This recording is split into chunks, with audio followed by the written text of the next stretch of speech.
Welcome to the Eat This Book podcast. I'm Michael Whitworth. Each day we take a small piece of scripture and we sit with it. Not a quick snack that disappears before lunch, not a chore you check off of a list, but rather a meal meant to be savored. So pull up a chair.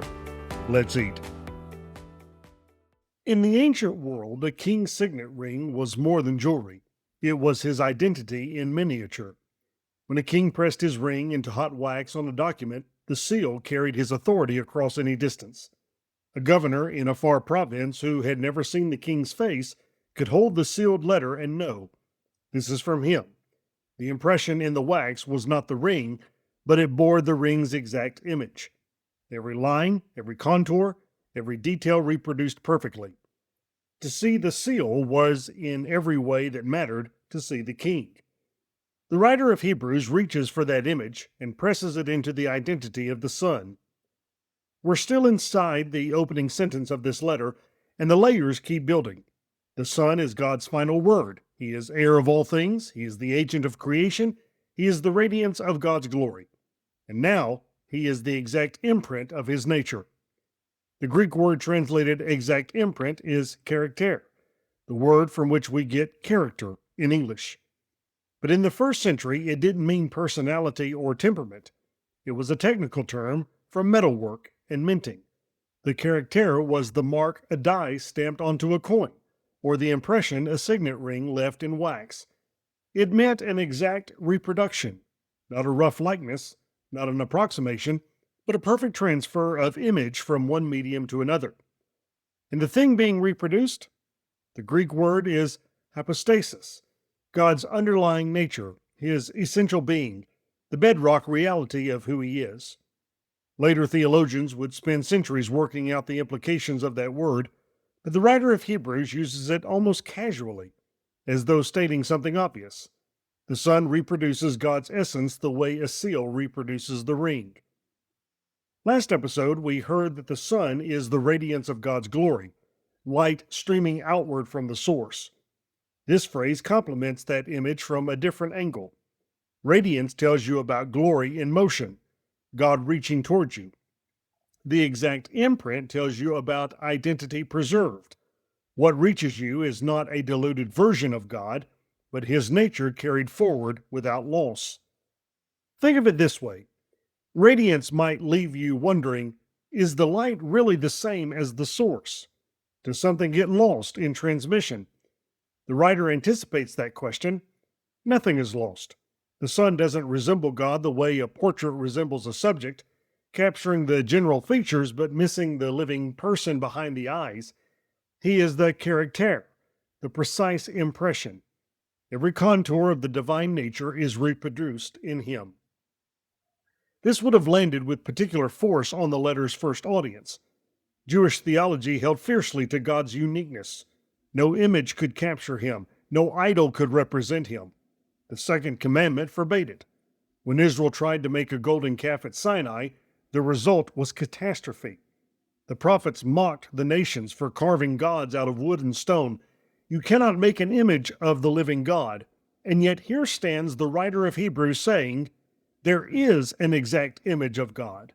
Not carved by human hands, not imagined by human minds, generated from within God's own being, the way a ring generates its impression, the way a die generates the mark on a coin. The Son is the image Israel was forbidden to manufacture because he is the image only God could produce. This is not idolatry, it's revelation. The command was never, God has no image. The command was, you shall not make one for yourself. The difference is everything. A human-made image of God is a projection. We press our assumptions and desires onto the divine and call it worship. The Son is the opposite movement, God pressing his own nature outward, generating his own image, giving us something we could never have constructed on our own. And the implications are staggering for how we know God.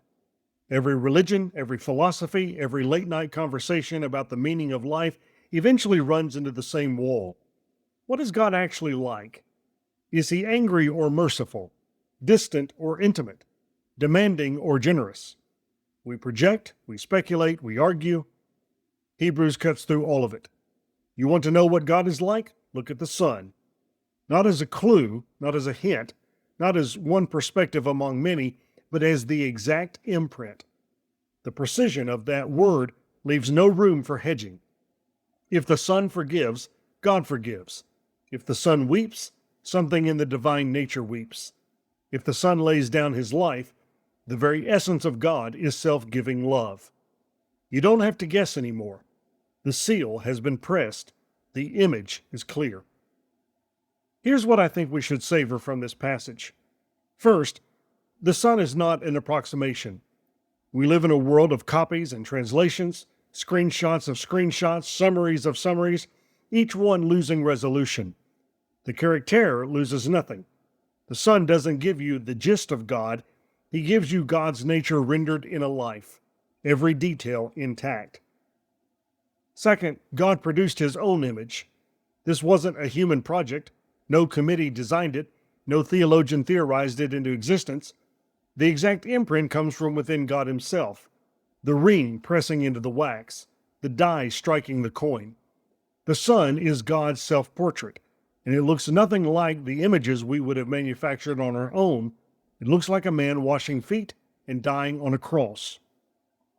Third, the search for God ends here, not in a system, not in a set of attributes debated in a classroom, but in a person whose life is the exact imprint of the divine nature.